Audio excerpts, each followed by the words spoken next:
YouTube, what up, what up, what up? It's your boy, the real Tez. I got my dog with me. Yes, sir. Yes, sir. It's your boy LST Court with Law Society. So look, we gonna just talk about how to get more sales, how to make more money with your clothing brand. You watched all the beginner videos already, and now you really been searching on YouTube looking for that one video that can give you some actionable advice on how to get more sales with your clothing brand from people who've actually been able to do the numbers that you want to do. So that's all this video is gonna be about. So tap in, all right? So one of the biggest things that I think we hear often is like, I can't get sales or I can't get eyes on my brand. And I think there's multiple tactics to do it. But I think we've both done different tactics. So what would you say is the best tactic that you found for yourself and for your brand? And then I'll kind of tell them my tactics so they know both angles. Yeah, 100%. So I think the biggest thing for me in the beginning, even like my first drop, our ultimate goal was to be able to build influence. And the way we did that was by getting King Sid inside of our clothing. Right. And so we got him inside the clothing, and we were able to use that to fuel our first drop. And we were able to do like 5 bands, first drop out the gate. First drop, 5 bands. Within like a week. And so I feel like that was the biggest thing that kind of catapulted us, and separated us from a lot of other brands. So I think that's a starting point for sure. So you would say influencer marketing. Influencer marketing. And so you got King Sid in it. And like, so for the people out here who may not be able to get King Sid in it, one of the things that I always talk about is micro influencers. So don't go after the macro, the huge, like we said in the last video, the Drakes, the Little Yachties, and all those people, because your chances of being seen by them is very slim. 100%. You need to look for the micro influencers, the people who have under 200,000 followers with major pull, though. So you're looking at clout, and I think one of the things, let me ask you this first before I say it. Is there certain things that you look at when you're trying to find an influencer to send your piece to? And if so, what are those things? Yeah, so I mean, I definitely want to find somebody who aligns with the aesthetic of my brand. And so, like I might not go for somebody who, yes, has a large audience, but does not really dress, like how I would want them to dress, because then those, like, their following is the people that's going to come and resonate with me. And so now my vision for my brand is kind of disrupted because of me trying to just make money, And so I think that's like the biggest thing, focusing on the actual goal, and the money is going to happen. The money is going to be made. Just make sure that the influencers that you are reaching out to are people that align with what you're doing.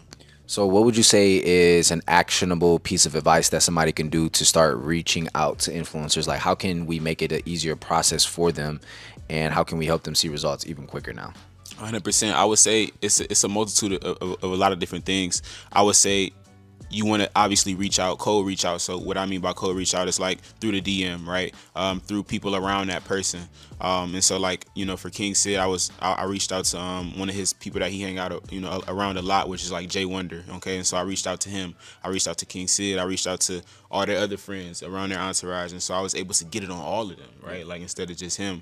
And so I would say that. I would also say, like, get back in person too. I feel like a lot of people are sleeping on that in-person engagement. A lot of different events are happening, you know what I'm saying, especially in Atlanta, and a lot of these streetwear events. And so y'all can go to these and shake hands and really make a real impression on these people and get them the clothing that way. Don't be afraid to get outside, so I think that's big too.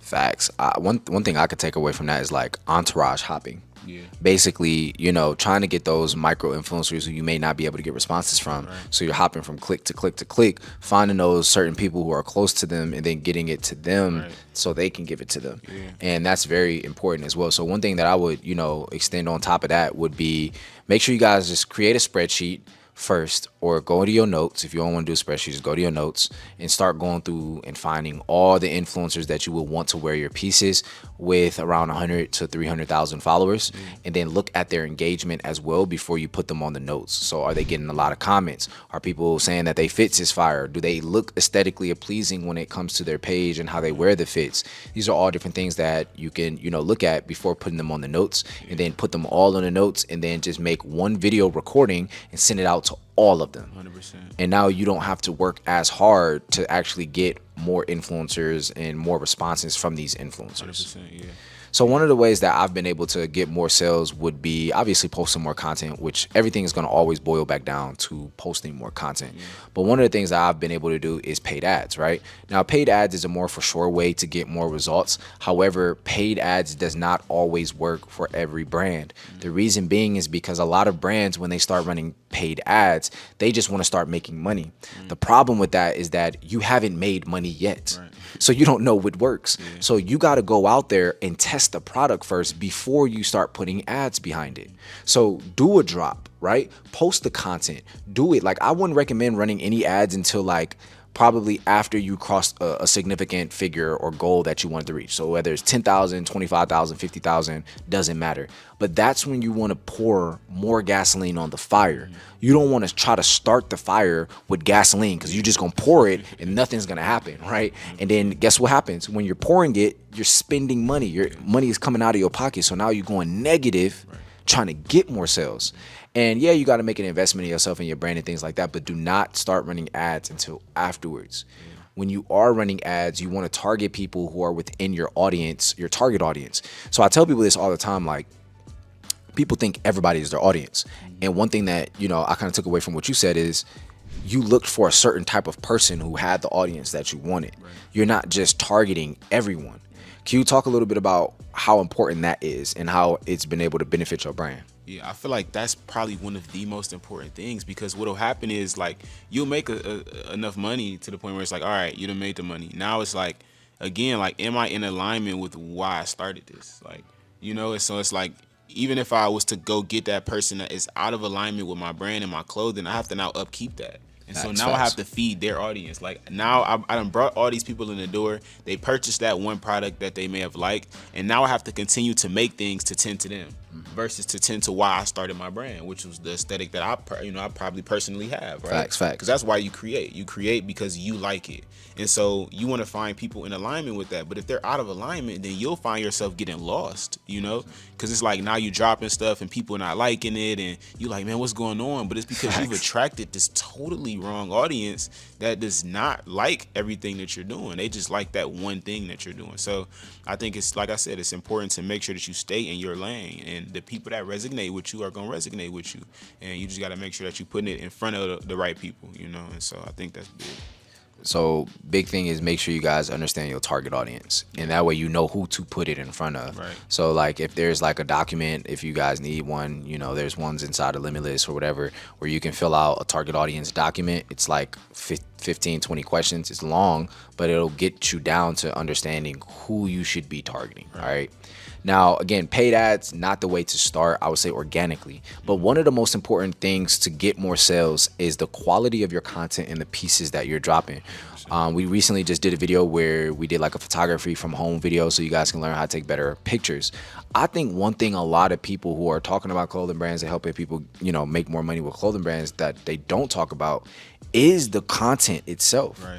Like, can you talk about how you go through and take pictures for a product that you're going to release? Because a lot of it comes down to that piece and the way it looks and how it sits, or how it you know, it's taken as far as that picture goes, and the lighting and things like that. Those things make up a large amount of the sales and the results that are coming in outside of emails and text. Most definitely. I think something that you said earlier that was extremely important was quality over quantity.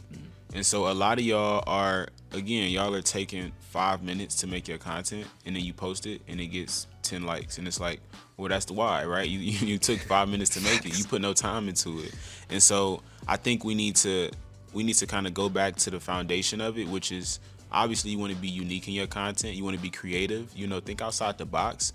But another thing as well that I've learned is, like, men lie, women lie, numbers don't lie. So if the proof is in the pudding, right? If you go to these different people that are successful in the space and look at the kind of content that they're posting, don't go and just copy it, right? Don't do that, but take inspiration, right? That's how you create. You have to be able to take inspiration. So use that content, see what they're doing right, see why they're getting engagement, right? And then, you know, use these different strategies and implement it into your content, make it unique to you. And then you may have something there, right? So follow the numbers, you know, and make sure y'all are taking time and making quality content. I think that's huge. Bars. So look, I would say interactive content is king. Yes. Interactive content. Like, nobody talks about this, but giving people a thing to do, right? 100%. Comment under this post. Comment under this story. So one tactic that I recently found that'll help your story views is, instead of doing polls, right, where it's like say yes or no, you could just click it. Right. Instagram, social media, all these platforms, they want to keep users on as long as possible, but they also want them to be as interactive as possible. So one of the things that I realize is having a story post and having people, instead of doing the poll, just swipe up and respond. Because the more times that the algorithm sees people are responding to your stories, the more often they're going to start sending it out to people. Now, the more often you start like finding other people, right? Or the more often you start ending up on other people's, stories, as far as like their recent stories or stories that they're about to watch, the higher your chances of getting more views consistently will be. So it's an algorithm thing. How can I get people to interact with me as much as possible? For example, that's why you guys always see when brands do drops, they'll say whoever drops the most heart emojis will get a free shirt or get a free varsity jacket. And now you got all these people spamming all of these comments individually. So the thing is you want the algorithm to see that people are interacting with you. So when you're doing your drops, do like some type of giveaway. The person who comments this the most times gets this, or the first 3 people get their refunds. The first 3 people who order get a refund as long as you comment this. Comment on this story. Even when you're posting on your stories, telling people to go comment. Comments and shares is king.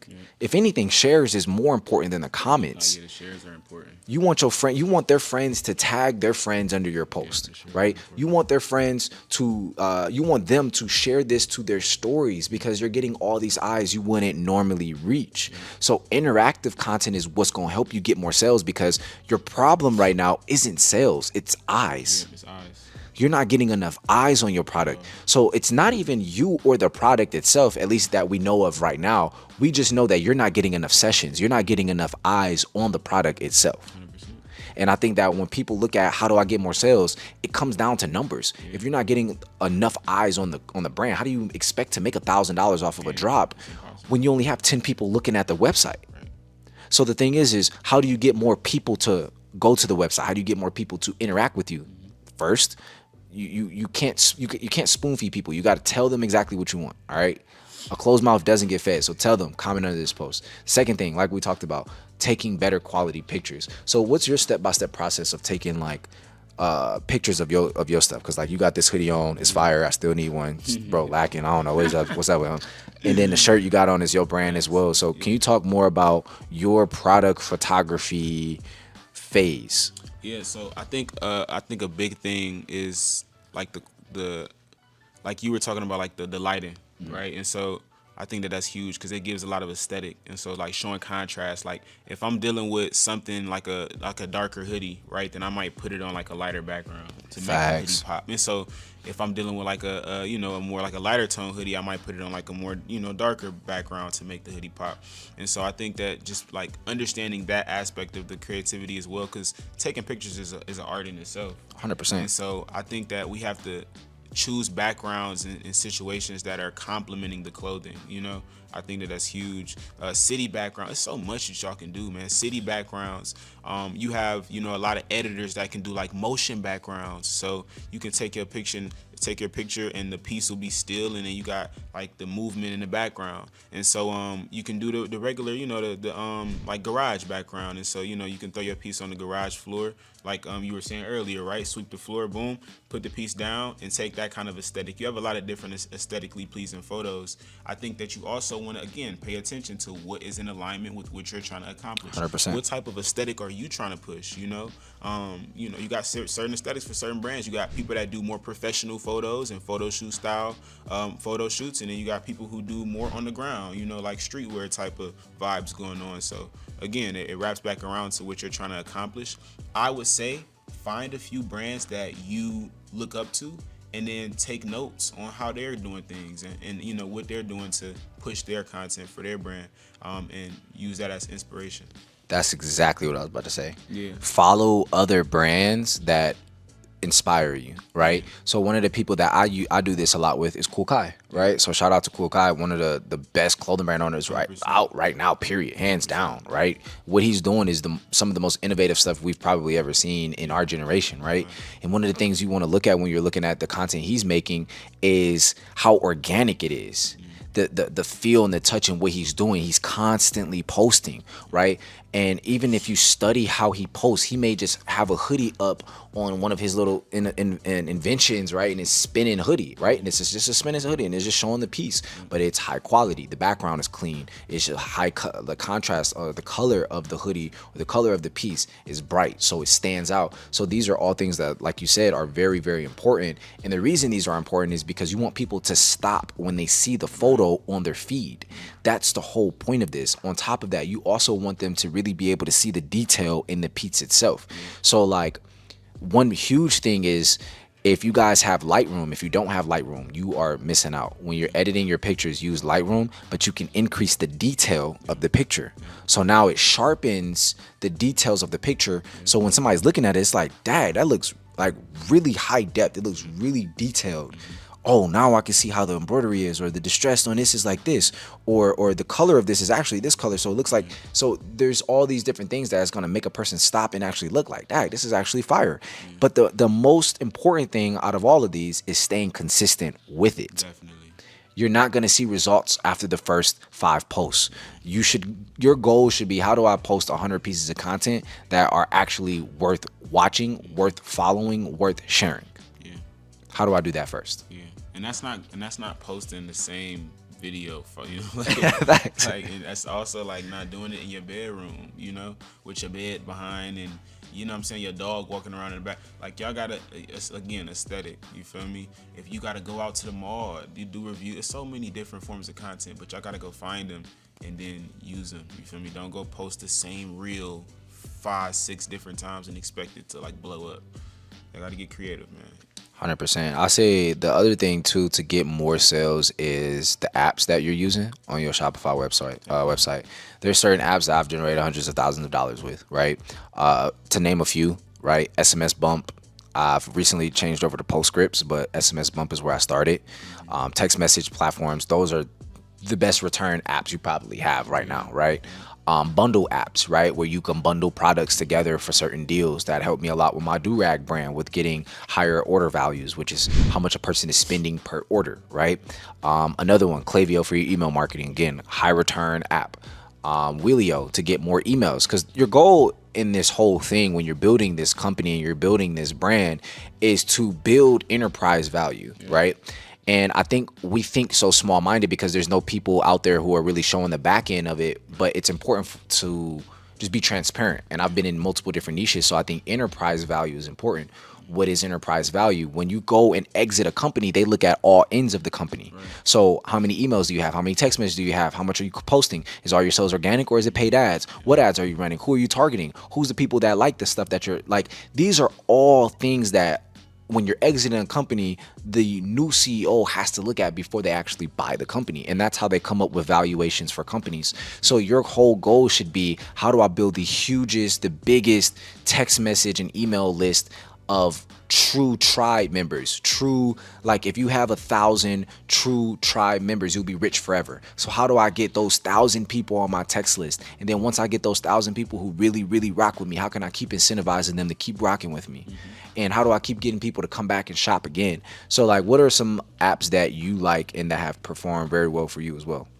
I would say definitely the one, so it's the shop, but not the shop app, but the text app. Pretty much where on your site you can pretty much add the chat button on the site. Oh, support. It's basically Shopify chat. Yes, Shopify Inbox. Shopify Inbox. That's exactly what it's called. And so if y'all download Shopify Inbox, you can pretty much add that to the site. So when customers are on your site and they have questions, any open-ended questions, they can chat with you live while they're browsing. So now they don't have to leave the site or go email you or go ask you on Instagram, and then they forget, and then they about to go do this, and then they're going, right? And so while they're on the site, you can download that onto the site. They can chat with you while they're browsing. I've literally been able to get customers to buy while on the site because I was interacting with them, so I can help them with their purchase. Different things like sizing. How, you know, what size should I get? I'm this height, I'm this weight. What do you recommend? Okay, perfect. We recommend this. They'll go ahead and buy. there's, they just bought, right? And so that was one customer that I was just able to get to convert because I was present and able to answer their questions. You know what I'm saying? And so I think that one is huge. That's a bar. Oh my God, I had to say that real quick. That's a bar. Shopify inbox. I don't think nobody talk about that. You might be the first one. You might as well take that one, clip that up, throw it up real quick. That's a big one. What's another one that I use a lot? I also use. I have a it's called Smile. Smile. It's pretty much a app that allows customers to get rewards back. A lot of people don't know about Smile. That's a longevity play. So you got to be able to reward your customers, right? Like I have some customers that have spent a lot of money with me.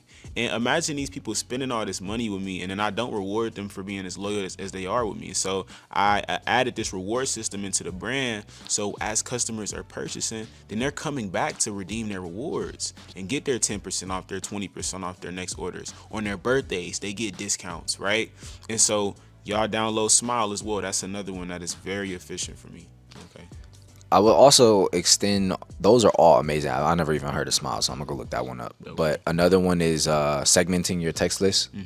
Like the people, like you said, the reason that even came to mind is the people who spend a lot of money with you. Put them in a different category of a segment of your list. So what is a segment? It's basically where you can group up certain qualities of people, or like they have to reach certain qualifications before they join this certain group. So I have a text list right now. My text list is like 13 or 17, I think it's 17,000 something subscribers, right? But I have, I think, 100 plus subscribers who have spent over $1,000. So these are my true tribe members. That's what I was talking about earlier, where if I send anything to them, they're going to buy majority of the time, like 80 to 90% of the time. So you want to segment those people and continuously incentivize those people, send them discounts whenever you have free inventory. So we in my warehouse right now and I have a bunch of free inventory. I'll go back and I'll look at all of my top spenders and I'll go send all of them free shirts, stuff that we couldn't move or stuff that, just didn't move the way we wanted to. And now we just like, all right, we just need to move the inventory out of the warehouse because we broke even or made profit on the front end. But now we just got all this extra stuff and we're moving on to another piece. Sometimes and that's something that I learned from Cool Kai as well, is not being afraid to sell something at the price you bought it for to get it out the way. Yeah, like if you're trying to move on to another product and you got all this old inventory, which is one of my biggest lessons I learned when I wouldn't say I lost 40 or 50,000, but I had all these products got delayed by shipping, delayed by my manufacturer. Then I couldn't drop it in season. Now I got all this old inventory. Now I buy new inventory. Now the old inventory, I'm trying to sell that stuff while the new inventory in. People want the new stuff, but now it's all this extra stuff. So what I would recommend, so you don't get stuck with inventory, right? Because I always want y'all to learn from my lessons, is to move the products at the price you bought it for. So if you got some shirts for $10, but you're selling them for 40 right now and they're not moving, and you're trying to move on to the next piece because you know the next one's going to do better, or there was a flaw in that piece, sell them at $10, let them fly, get the inventory off, break even on what you spent so you're not actually losing anything, and then move on to the next piece so you can get the stress and the anxiousness out that, oh, I got to sit on this inventory and things like that. Just sell it at the price that you got it for. That's how you'll be able to move and not hold so much inventory, but it'll also increase your customer your subscribers list, because when you promote that on social media, like, hey, I got $10 shirts right now, you're gonna have people who never bought what you buy now. Yes. So these are all things. In the beginning, bro. That's literally what I did in the beginning. Like I said, obviously, yes, I made 5 bands, but that wasn't in our pocket. Like we was looking to grow the brand. Like our goal in the beginning was, how do we get as many people as possible in the Facts. brand? How do we flood the market? So yes, we made that money, but we was breaking even. Like we Exactly. were just trying. Our goal was just to get it on people. Our hoodies was $45 or something. Right. Now our hoodies are $100. And they flying off the shelf. Now they flying. And so, but we had to start. We didn't start at 100. Like I said, we got an influencer in the clothing. We had great quality. It was definitely not a $45 hoodie, but I had to get it to people so they understood the value of that. Yep. And then we were able to, you feel me, run the play how we wanted to. So That's a bar, bro. Oh my God. So we just hope that y'all take the information from out of this video and really apply all of it. There's more things that we could talk about. So if you guys want a part 2 to this, comment part 2 down below.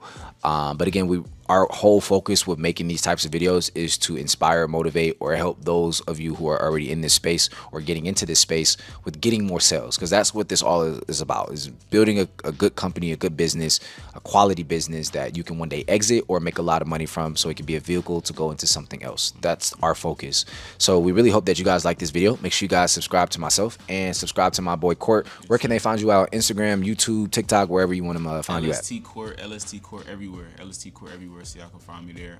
Instagram for the brand, LST Society. Okay, so that's us. Yep. So if y'all didn't hear him, again, LST Court everywhere. I'll have his links down below in the description. Let me know how you guys like these videos where we just sitting down, just giving y'all a game. Again, leave a like, leave a subscribe. Make sure you guys join Limitless. The link is down below in the description. Tap in, and if you need a Shopify account, you're ready to get started, you can start for just $1 today by clicking the link down below in the description as well. So everything's down there. We'll catch you guys in the next video.